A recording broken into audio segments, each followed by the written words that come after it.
Hello and welcome to the presentation video of Carrier Command Gaia mission. Some people may remember the original from 1988, on which this modern remake is based. In Carrier Command, the core gameplay consists of vehicular combat, involving mostly island engagements between two fortress-like carriers striving for control, surmounting to an action game with strategy elements. As you may have noticed, the icons on the bottom of the screen indicate units I have on board the carrier.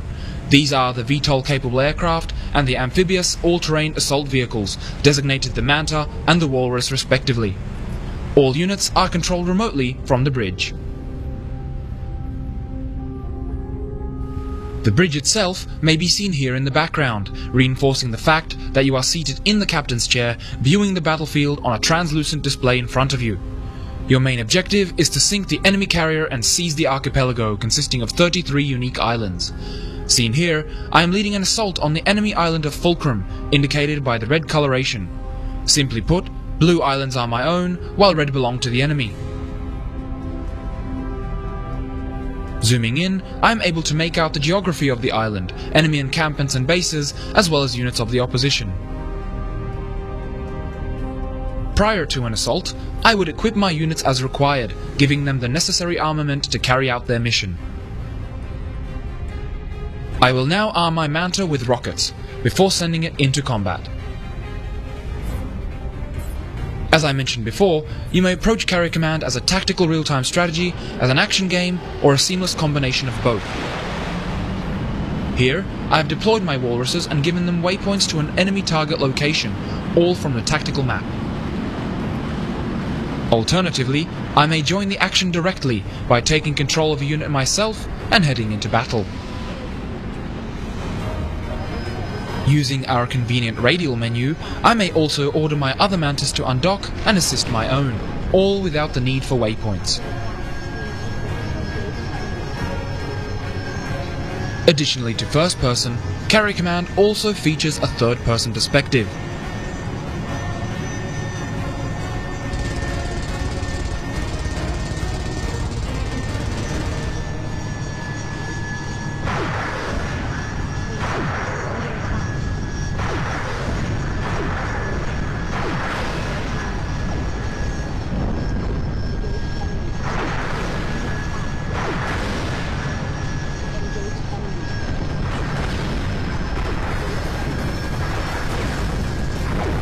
At any point in the action, I may return control to the onboard computer. Switching between units, direct control or computer control is all done seamlessly.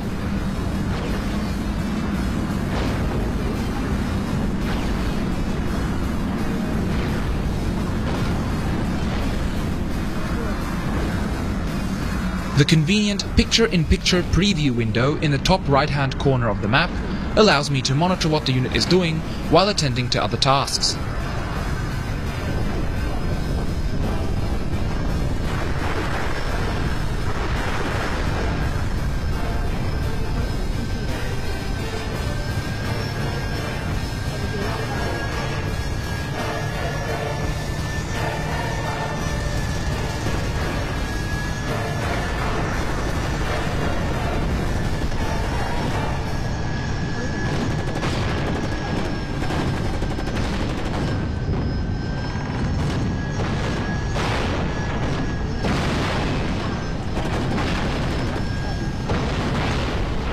Should I lose a unit in the heat of battle, it may easily be replaced by producing a new unit in the production screen. Manta 3, low ammo. Here I may queue items to be built, which will be available on my stockpile island once complete. Herein lays another strategic element, island setup. An island may be configured to supply materials, produce items, or serve as a defensive stronghold. Although islands are set up to specific types by default, you may adjust them as you see fit, adding strategic depth to how you manage your island network. Items from the stockpile may be transferred to the carrier by a submersible supply submarine, or by sailing to the island directly. Once sent, the supply bark will make its way to the carrier in real time. The carrier may also be controlled manually. Whenever you feel combat operations on the current island are complete, or you have pressing matters elsewhere, such as defending your own island from an enemy carrier attack, you may choose to set sail. You may perform this manually, or you may take advantage of the carrier's onboard navigation system and instruct the carrier to sail to your selected destination. The benefit of this approach is that you make use of the carrier's internal time warp system, compressing time to significantly reduce the length of the trip. Overall, this is Carrier Command's core gameplay experience, present in both of the game's two distinct campaigns.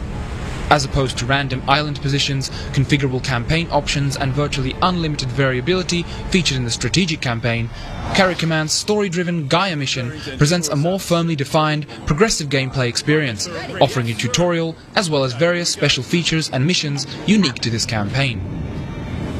The cutscene currently playing on the screen is the intro sequence to the first section of the Gaia mission campaign. The story revolves around two competing factions striving for dominance, the UEC and the power-hungry APA. In a war that took place some time ago, Earth was left without drinkable water supply, and so a solution was sought elsewhere. The Gaia mission was meant to return water from a distant planetary system, restoring Earth to its former glory. Carrier Command Gaia mission is portrayed through the eyes of Lieutenant Myrick, a soldier of the UEC, and takes place in the decisive battle between these two factions in the Dead Zone, an archipelago on the planet Taurus. Sir, we crash-landed. AA defenses tagged us. Things turn sour, however, when Myrick's drop pod is shot down, leaving his team stranded on the island Vulcan, where our story begins. Let's move out and clear that path. Understood, sir. Ready when you are. Immediately apparent is the fact that the game contains first-person shooter missions, which are in key sections throughout the storyline, where Myrick must leave his vessel to fulfill certain objectives in person, in this case, to get the carrier itself. These missions, while representing only a minor portion of the campaign, make the whole story more personal and close to the chest, as Myrick is not protected by the armoured hull of the carrier when on foot. Whoa, bloody hell. Okay, let's keep moving. Taking a look at another scenario, we can see here that Myrick must disrupt APA artillery intent on destroying the UEC-owned island's installations. Engaging the enemy head-on seems to work, and the APA artillery quickly decides to abort, retreating from the island. While Myrick would love to finish the job, his colleague advises him of a higher priority target, a part to the Hammerhead nuclear missile system, which is essential later on.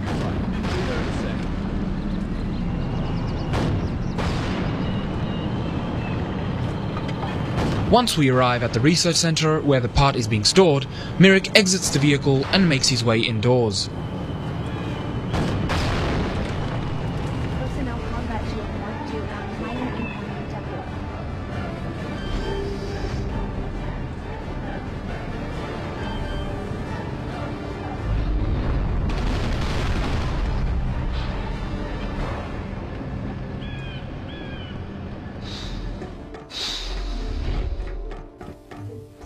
Armed with an assault rifle and grenade launcher to suit, Myrick quickly dispatches of the remaining enemy units with ease.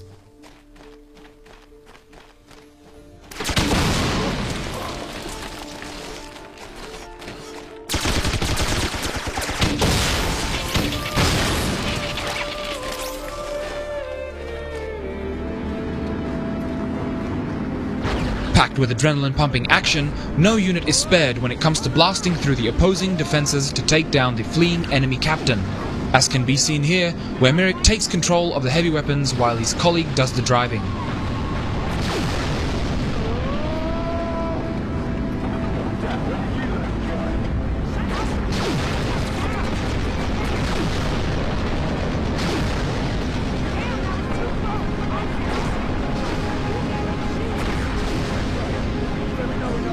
Even Mother Nature makes an appearance through the powerful display of a volcanic eruption.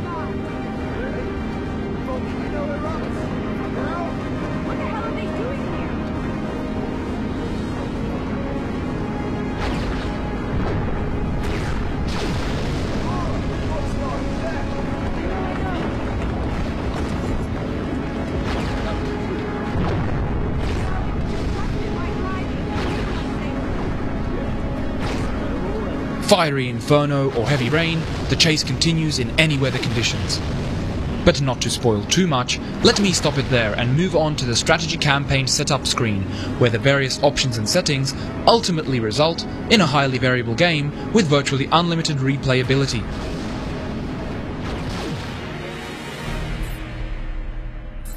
This is the strategy game setup screen, where you may configure various settings related to difficulty and also set the victory conditions. With this setup, I may be playing for an afternoon, where the enemy has practically no chance of defeating me unless I make a catastrophic mistake. Alternatively, if you're feeling more adventurous, this setup could take the rest of the month to complete, where every decision may lead to victory or defeat. We hope you enjoyed watching the Carrier Command Gaia Mission presentation video.